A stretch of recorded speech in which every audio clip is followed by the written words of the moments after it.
Hello everyone welcome to channel Banwali study corner. तो जो पिला माने हमर अपेक्षा करथिले ओडिशा पुलिस रो नोटिफिकेशन पे सिपाही कांस्टेबल पे तार नोटिफिकेशन हमर 14/9/2024 रे ऑलरेडी आसी सारिची। ओके तो देखो लिखा जी रिक्रुटमेंट ऑफ सिपाही एंड कांस्टेबल इन ओएसएपी माने ओडिशा स्पेशल आर्म फोर्स रे आसी जाईची and battalion SS battalion in Odisha police. Okay तो देखो एटा गोटे शॉर्ट नोटिफिकेशन माने टोटल डिटेल नोटिफिकेशन आमर 23 तारिख दिन आसो लिखाई देखूँ।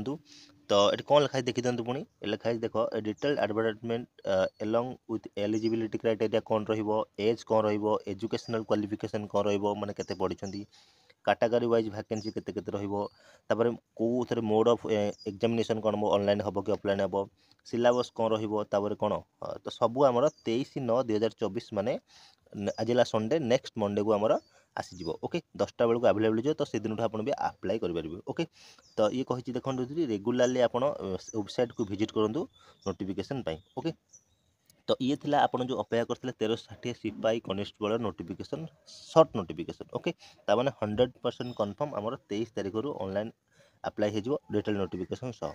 तो आउ गोटे पोस्ट भी आसी हूँ कौन सिपाही कनेस्टेबल टी आगे देखी दूसरी गोटे जूनियर क्लर्क आसाला देखो ये गोटे मिनट देखो तो से भाया ये लिखा देख 1377 post for junior clerk DPO कार्डर। ओके तो यहाँ भी सेम 23 तारिख दिन आप आसो डिटेल नोटिफिकेशन। तो जो मैंने आप विजिट कर चाहते ऑफिशियल वेबसाइट तो मुझे डिस्क्रिप्शन देवी ऑफिशियल वेबसाइट से रेगुलाली विजिट करेंगे। देखो मुझे देखिए दूसरी ये हूँ टेलीग्राम चैनल। तो ये आप देखो ये हूँ यहाँ हूँ ऑफिशियल वेबसाइट। तो ये जो पीडीएफ मुझे डाउनलोड कर लिखाई देख 1360 पोस्ट तापर 177 था। ओके तो यहाँ हूँ ऑफिशियल वेबसाइट आर जब लिंक चाहते आपको डिस्क्रिप्शन में लिंक देदेवी। ओके आगू जहाँ अपडेट आसो आपको चैनल में मिल जाए। Thank you.